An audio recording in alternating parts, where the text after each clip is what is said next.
आज की motivational class में हम दो मित्रों के बीच संबंध का वर्णन करेंगे जिसमें एक गरीब है और एक अमीर है। अब इसमें एक दोस्त दूसरे के प्रति कैसा रिश्ता निभाता है इसके बारे में हम विचार करेंगे।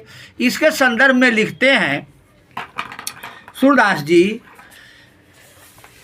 जे गरीब पर हित करे ते रहीम बड़ लोग, कहा सुदामा बापुरो कृष्ण मिताई जोग। यह पंक्तियाँ सूरदास द्वारा रचित है और रहीम दास की भी इसमें विचारधारा में मिलता हुआ है। तो ये कहते हैं कि अब एक तरफ भगवान कृष्ण जो द्वारिकाधीश थे, द्वारिका के राजा थे, और दूसरे तरफ उनका मित्र सुदामा जो काफ़ी दीन थे, काफ़ी दिनहीन थे, काफ़ी गरीब थे। लेकिन जब ही इसकी पता जानकारी भगवान कृष्ण को लगा और ये उनसे मिलने गए तो एक मित्र गरीब समझकर उनको इग्नोर नहीं किया, इस हृदय से मिला। द्वारिका के सभी नगराधीश जो थे वो सब के सब जब उनको सूचना दिया तो वो खाली पांव ही चले आए। यहाँ मित्रता की अच्छी उदाहरण मिलती है और गरीबी को उन्होंने दूर करने का काम किया। तो इस तरह से गरीब मित्र देख करके बहुत से आज के कलयुगिया मित्र जो हैं वो आपसे कट जाएंगे। वो देखेंगे कि इनके पास संसाधन की कमी हो रही है तो आपसे धीरे खिसक जाएंगे। लेकिन वह भी एक युग था कि संसाधन विहीन क्या, बिल्कुल ही दिनहीन थे सुदामा।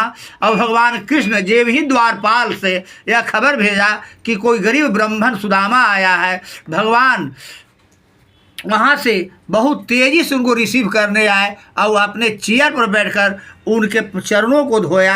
आप समझ सकते हैं कि आज की नैतिकता और कल की नैतिकता में कितना अंतर है। हम सबों को इस पर ख्याल रखना चाहिए। युग सब एक ही रहता है, मानव बदलते रहता है, लेकिन उत्तरोत्तर सुधार करना मनुष्य के सामाजिक प्राणी होने के नाते हम ही लोग की जिम्मेदारी बनती है। इसलिए सनई सनई जितना बने उतना प्यार और मुहब्बत समाज में बांटनी चाहिए। आदमी को संपैथी का ख्याल रखना चाहिए। ऐसे भी कहा गया है संपैथी इज ग्रेटर देन गोल्ड।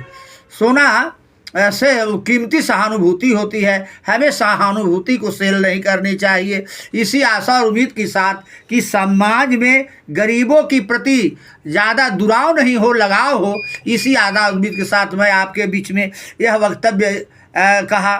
मैं आशा करता हूं और आपके मंगलमय जीवन का कामना करता हूं कि आप नीतियों पर अवलंबन करने की कोशिश करें।